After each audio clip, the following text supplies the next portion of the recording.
Ladies and gentlemen, please welcome Jeff Scanlan and the magical art of problem solving.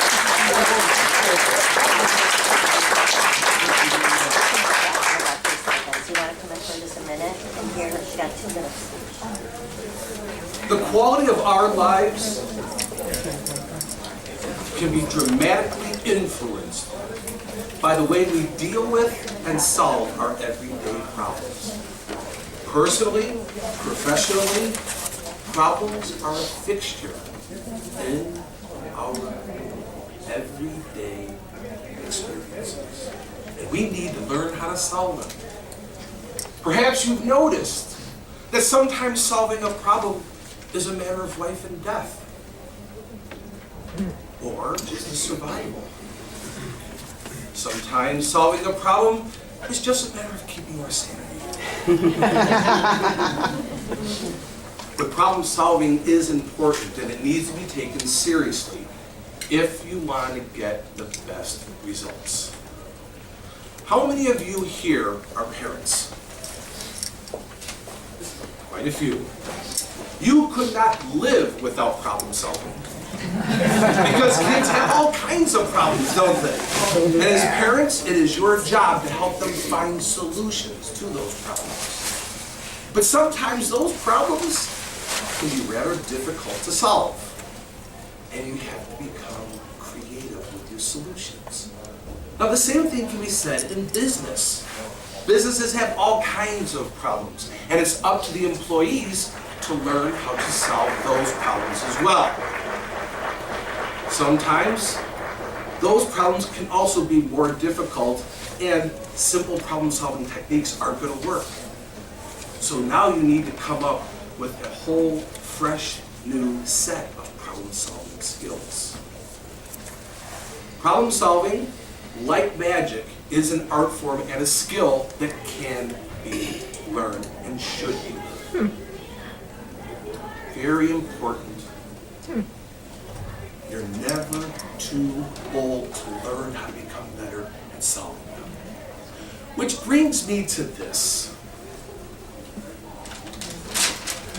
How was I able to place a brand new deck of wrong bottle. How was I able to place a brand new bicycle deck of playing cards, still sealed, with the original cellophane wrapping on, into this bottle through the 1-inch neck? Now some people might say, well, it's magic. Some people say, no. You cut the bottom of the glass. In either case, both answers are wrong. This is all about creative problem solving. Ladies and gentlemen, this is bottle magic, also known as impossible bottles, made world famous by a man named Harry Ang. Now Harry, he could put all kinds of objects into bottles. And in 1996, after reading an article about his passing, I became fascinated not only by his way of thinking, but these bottles. I had to know how they were done. Now, unfortunately, because the art form is so rare, secretive, and time-consuming, not much information was available. In fact, at that time, there were only about 11 people in the world that actually had mastered this art form. I had to learn on my own. But I believed I was smart enough, and I believed I was creative enough. And now I'm happy to say, I am one of less than 24 people in the world who actually mastered this art form. Now I'm going to pass this around so you can all look at it and check it out. You'll even notice that on the side of the deck, there's a window so you can see all the cards are in there. The whole deck. We'll start off with you. Now, let's see if we can't do something with that Coke bottle. Maybe something like how we all like to have our problems disappear. Maybe we can see about making that Coke bottle disappear.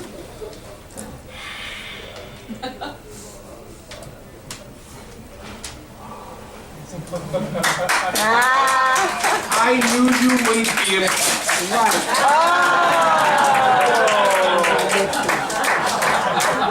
That's impressive. Thank you. Ladies and gentlemen, how does a magician make an object float, appear, vanish, change color, size, or shape in front of a live audience and not be detected? Most people think that the secrets to magic are all about smoke and mirrors, sleight of hand, things going up the sleeves. The real secrets to magic are the same as solving problems or any new endeavor. It's all about commitment, imagination, practice, creativity, just to name a few. And today we are going to focus on problem-solving skills. But first, how many of you here have problems? If you don't raise your hands, I know you lie about other things also. We all have them.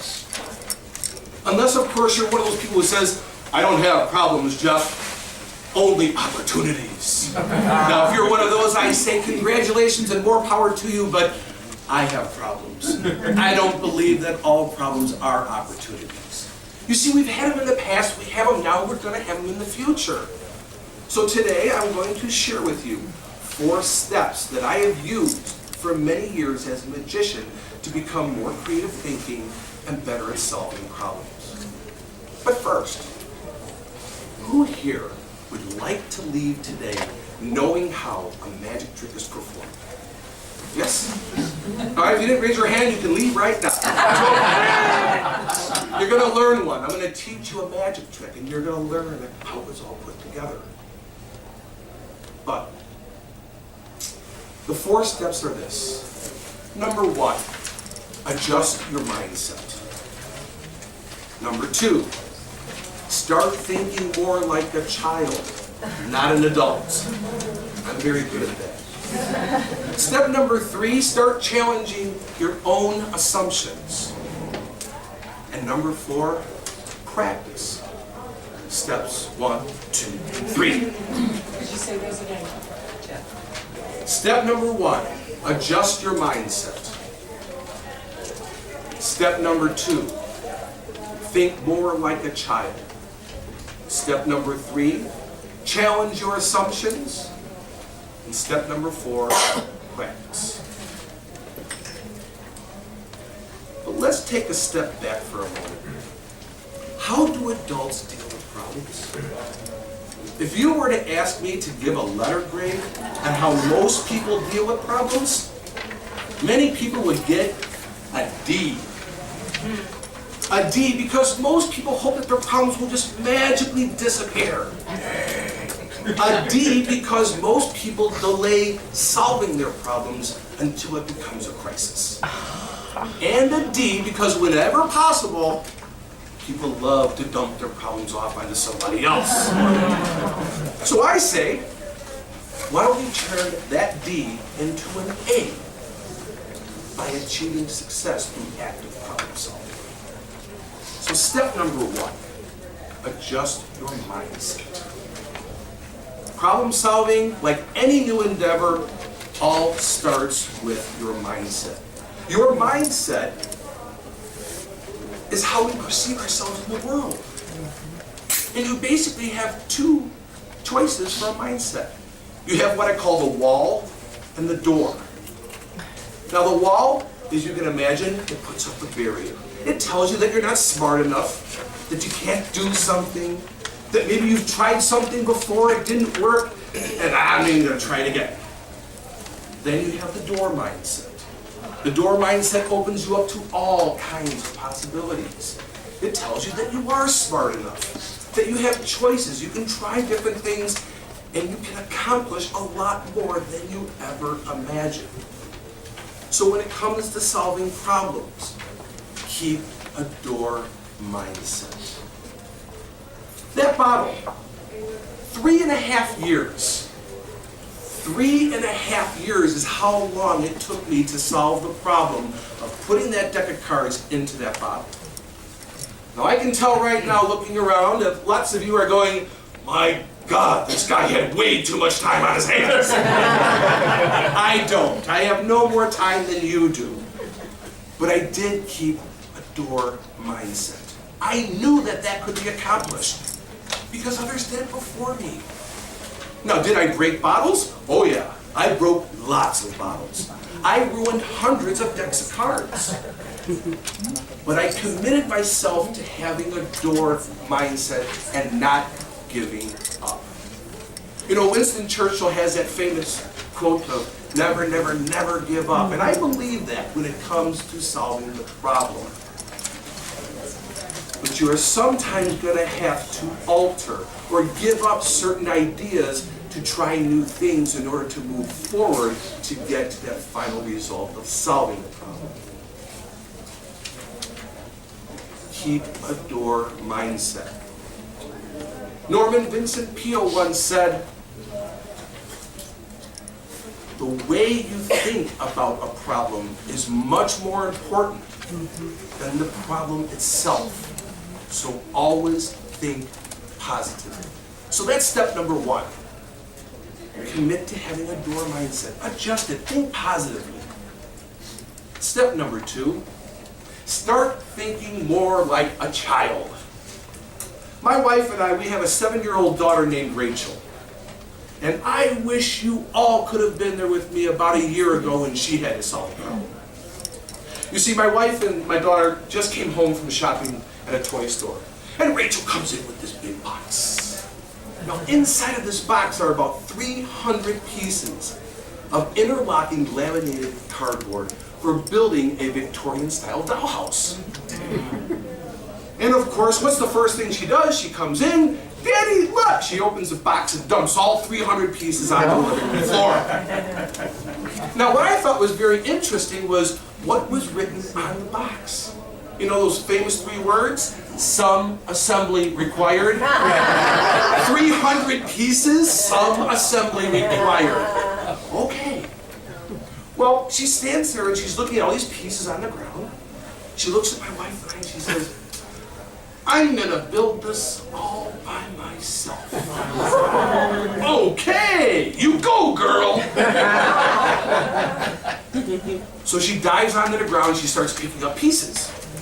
Well, the minute she does that, I grab the instructions. I look at them, and then I hand them to her because they look Japanese to me. But then she takes the instructions and she looks at them, and then she tosses them aside. And then she does what most of you have done before. She looked at the pictures on the box that we first engineered. She got off to a great start. Within just a few moments, she had the porch already built. Shortly thereafter, the front door was connected, windows started going up. I'm just sitting there going, whoa! But about 75% of the way through, boom, she hits a wall. Actually, it wasn't a wall, it was more like a gable. Lots of gables. She was stuck. So she tries one idea, that doesn't work. She tries a second, that one doesn't work. She tries a third and a fourth, and still no luck. So finally, after watching her struggle again and again for about 20 minutes, I did what all good fathers would do. Strapped on the cape, I dashed over to her and said, honey, let Daddy help you with that. Have you ever seen the movie The Exorcist? My sweet little angel's head spun like Linda Blair's. She looked me straight in the eyes and she says, no, Daddy, I can do it. Folks, she was determined to find a solution, no matter how long it took. But about 15 minutes later, what do you think happened? Anyone? She asked you to help her? Nope. Oh. Bingo. The gables rose, the roof was put on, the house was complete. Now, I will say, it's amazing what a little Scotch tape can do. That's the door mindset. Now, you're probably wondering, Jeff, what in the world does this story about your daughter building a Victorian-style dollhouse have to do with me and how I problem solve? And I can tell you this, everything. Because the way children and adults go about problem solving is usually completely different. Kids, they approach problems with a very open mind. Adults, we approach problems with preconceived notions. Kids get excited about solving problems. They look at them as challenges or great mysteries that have to be solved. We look at them as with a negative attitude. Oh God, just another thing I gotta deal with. Kids try different things.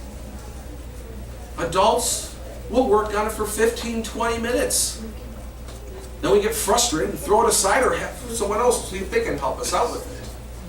But most importantly, kids will work on solving a problem until they find a solution. Adults, we don't take the time necessary to really work on trying to solve the problem. Most of you just want to stop the bleeding, get it done and over with, and move on. That approach will give you a solution, but it's not going to be the best solution. We get so caught up in the amount of time it's going to take, rather than just being happy when we actually solve the problem. If you start thinking more like a child, take a look at the way they look at it. Look at it with an open mind. Try different things. You're going to find that problem solving not only becomes easier, it becomes much more enjoyable. And you'll also start to realize that there really is this art form to solving problems and not being an annoyance.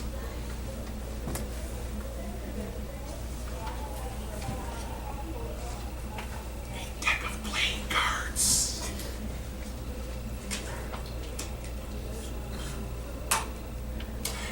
As you can see, all the cards are different. For those of you that don't know, a magician with a deck of cards in his hand is like a kid in a candy store. Normally at this time I would start manipulating the cards. I would do fancy cuts and shuffles, move cards up and down throughout the deck, but in order to prevent me from doing that, I'm going to secure this deck with this rubber band. Because in a moment, we are going to do an experiment on mind reading.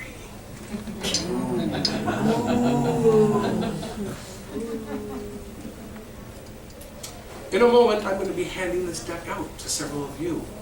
If you get the deck, you only have one thing to do. And one job, that is it. Take the cards. If I hand it to you, take the cards. Flip through the deck. Stop anywhere you like. Remember the card. Hand the deck back to me. Now, of course, you can choose the bottom card, which in this case is the ace of spades. Might be rather obvious, but the choice is yours. I'm going to start right over here with this young lady. Ma'am, would you take the cards?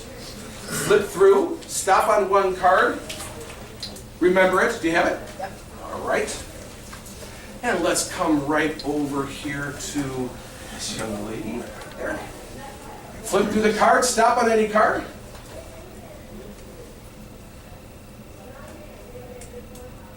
Got one in mind? Yes. Remember it. All right, let's come back right over to, is that Ted? Yes. Ted, find a card. Got one? Mm-hmm. Perfect. And we will come right over here. How about, do you want to flip through? Got one? Yes. Okay. And one more. Let's start right over here. Let's go to this young man here. Flip the cards through. Stop at one card and remember it. You have one? Wonderful. Now it is time for me to separate those of you who have chosen a card from those of you who have not. So obviously the majority of the people who have not chosen a card, you may remain seated. But if you do have a card in your mind, please stand up.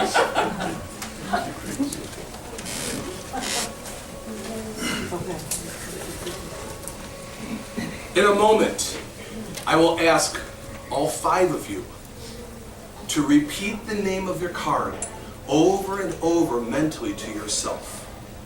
It is very important that you remain standing because it's much easier for me to pick up on your thoughts while your head is out above those of your peers. Are you ready? Begin now. Oh good, I'm getting some over here. I am picking up on a 4 of spades, a king of hearts, a 5 of diamonds, a 10 of clubs, and a jack. A jack of spades. If I name the card that you have in your mind, would you please sit down?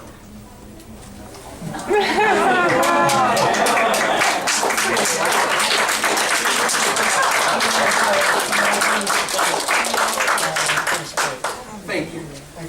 Step number 1 was to adjust your mindset. Step number 2 was to start thinking more like a child. Step number 3, start challenging your assumptions. Did you know that we make hundreds of assumptions every single day? Moreover, as our world becomes busier and more complex, we start becoming dependent on those assumptions. The trouble starts when you start treating those assumptions as truths. For example, in business, how many times have you thought there was one way of doing something? How many times have you heard, we've always done it this way? If you want to start generating fresh, new solutions to problems, you start by challenging your assumptions. As a magician, I generally know what assumptions you are going to make. I use that to my advantage. Your assumptions help pay my mortgage. That mind-reading piece of magic that you all just experienced, you all made assumptions. And I use those assumptions to my advantage to fool you. Let me explain. Assumption number 1, you assumed that I used an ordinary bicycle deck of playing cards. I even helped reinforce that assumption by quickly spreading through the cards. In reality, there were only 5 possible cards you could have chosen. The bottom, there's only 51 cards in this deck. The bottom card, the ace of spades, is the only different card. The other 50 are 10 cards each of the 5 cards that I named. Assumption number 2. Assumption number 2. You assumed that by me wrapping the rubber band around the deck was to prevent me from manipulating those cards. In reality, it was to prevent you from examining the deck. Nice. Assumption number 3. You assumed that there was a 1-to-1 correlation between the number of people that sat down and the number of cards that were named. In reality, there's a very good chance that more than one of you chose the same card. Anyone here choose the 4 of spades? Look at that, none. King of hearts. 1, 2, okay. 3. 3. I rest my case. You guys came close. I did this a couple weeks ago for another organization. 4 out of the 5 people chose the same card. 4 out of the 5 people chose the same card. Assumption number 4. You assumed that the mind-reading part of the trick began when I had you stand up from your chairs. In reality, at least from my viewpoint, the trick was already over. The rest was all just presentation.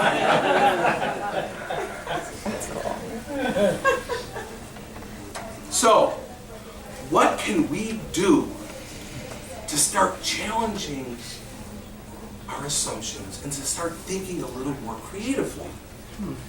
Well, Jeff, and first of all, let me say, you have now all learned how a magic trick was performed. I ask one favor of you, please do not tell anyone. Let's keep that to ourselves, okay? So what can we do to start challenging our assumptions and starting to think a little more creatively? Well, Jeff, I'm glad that you asked. We're going to do a little exercise.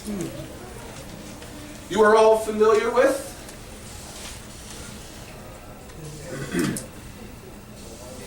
the Roman numeral number 7. Yes? Yes. All right. By adding one continuous line, make it 8. Anyone tell me how to do that? Yes, ma'am. Just put a line next to the 2 lines. You got it. Bingo. Now you've made it 8. Try this.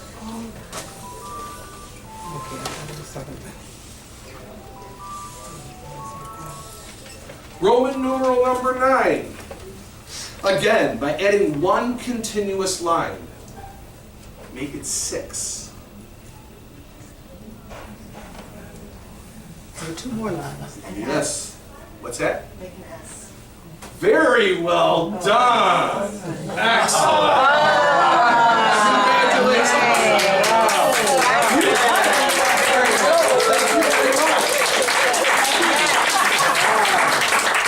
Now, believe it or not, there's actually 2 solutions to this problem. Now, one that you may have thought of is that you could literally put a line through here.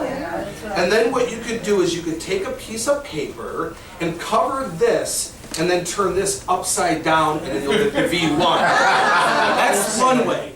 But if you are thinking a little more creatively, you put an S. Now the reason it's a lot more difficult is because you made an assumption instead of challenging an assumption. You assume that because this was Roman numeral, the answer here also had to be a Roman numeral. And what we did was we actually just changed the whole context of the problem itself. We changed it from a Roman numeral to now where it represents the English language. With that in mind, you little smarty guys, let's do this again. Here is the Roman numeral number 9. One more time, adding one continuous line. Make it 6 again, a different way. A little bit tougher.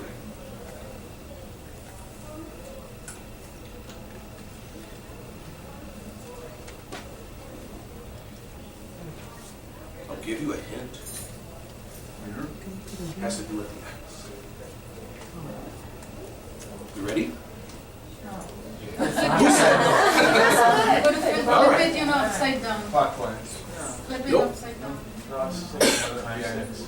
There you go. There you go. 1, draw 6. Now you've changed the X. 1 times 6. The X now is a multiplication.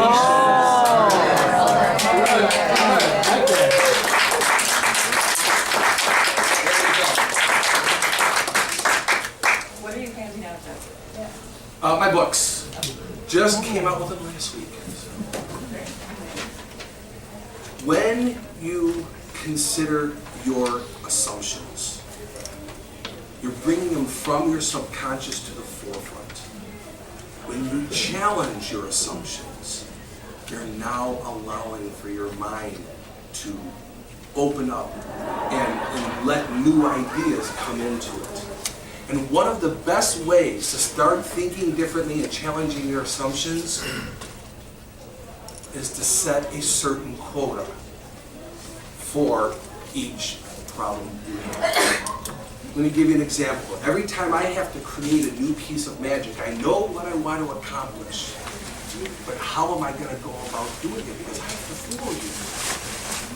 What I have to do? I write down all different ideas of how I can get to that solution. I have a minimum of 5 that I have to come up with, sometimes more. Now, I don't care how wild, whacked out, weird you think the idea is, write it down for your problem. And here's why. Very important. You are going to find that after you've written down all of these ideas for solving the problem, you're going to find that there's going to be a small little nugget that either is going to lead you to your final solution or you're going to find a little nugget that actually becomes part of the final solution. Okay? So, step number 1 was to adjust your mindset. Step number 2 was to start thinking more like a child. Step number 3 was to challenge your assumptions. And step number 4 is practice. You will never become better at anything unless you practice. So start practicing having a positive mindset. Start practicing thinking more like a child. Start practicing challenging your assumptions. Because when you practice, you're using your mental muscles. And when you use your muscles and your mental, it's the same as any other muscle in your body. The more you use it, the stronger it becomes. I am a strong believer that problem solving, like magic, is an art form, and it does take time and practice. So set a few minutes aside every day to practice. Let me give you 3 things that you can do that are going to help you to start being able to practice to think a little more creatively. Number 1, change things up. People are creatures of habit. We love routines. Try this. For every daily routine that you do, think of 2 alternatives that you could do. For example, if you get up at 6 o'clock every morning, maybe you can get up at 5:45 or 6:15. If you always have cereal for breakfast, change it up. Have yogurt, have eggs. Change it up. If you get into your car and you drive the same route to work every single day, change it up. Find 2 other routes that you could take. Maybe you live close enough where you can walk, take a bus, take a train, ride a bike, carpool. Change it up. It's all about using both hemispheres of your brain. How many of you here cut your own lawn? Okay, fair amount. When you have to cut your lawn this summer, see how many different ways you can cut your lawn? Do you know, last summer I figured out 6 different ways to cut my lawn, and I think I've actually figured out a 7th. You know, I also learned, do you know that if you cut your lawn a different way every single week, it actually grows in thicker and stronger? I didn't know that. I learned it that summer, trying out 6 different ways to cut my lawn. Why do I do that? Because that's the way I am, a little weird that way.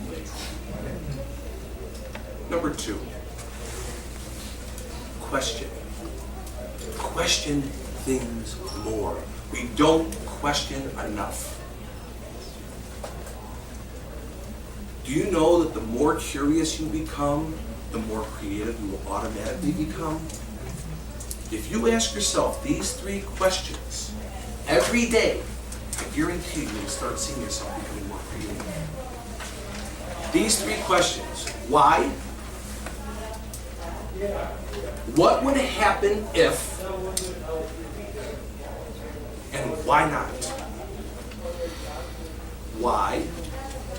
What would happen if? And why not? If you ask yourself those questions every single day, you will automatically start challenging your own way of thinking. 3, books. Read more and go on out, and I don't care if you go to your library, if you go to the store, get some brain teaser books. They are wonderful. You're going to find that when you go and get these books, they start off kind of easy and they progressively get harder. When I first started doing them, I felt like Einstein. And by halfway through, I'm going, oh my God, why did I buy this book? When you get to the point where it starts getting frustrating and you can't figure it out, do what I did. Flip to the back of the book, look at the answer. It's okay. That's the only time that you can cheat. Looking back, and here's why. Because most of those brain teasers, they have a sequence of how they got to that conclusion or that result. That's okay, because now what you're doing is you're putting more stuff into your brain going, I figured it out now. And guess what? You're never going to forget how they got that. You're just feeding yourself.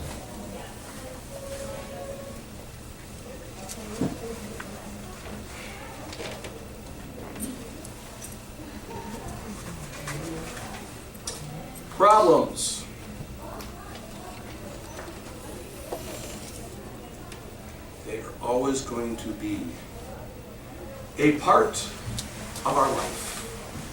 The only time they're not is when we're dead. That is it. Take problems seriously, but don't let them overwhelm you. Next time a problem comes up, think about what was discussed today.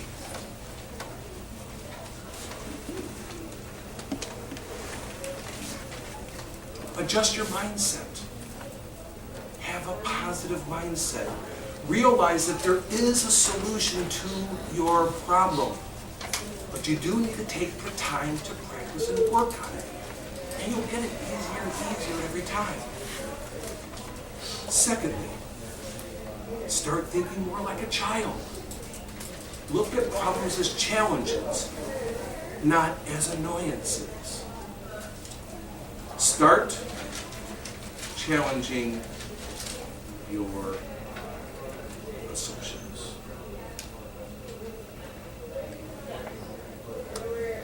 And finally, practice. When you do, you're going to find the problem really doesn't look that big after all. And if you take those things that we talked about, and you work on them, and you practice them, and then apply it to the problem itself. And what you're going to find is going to be amazing.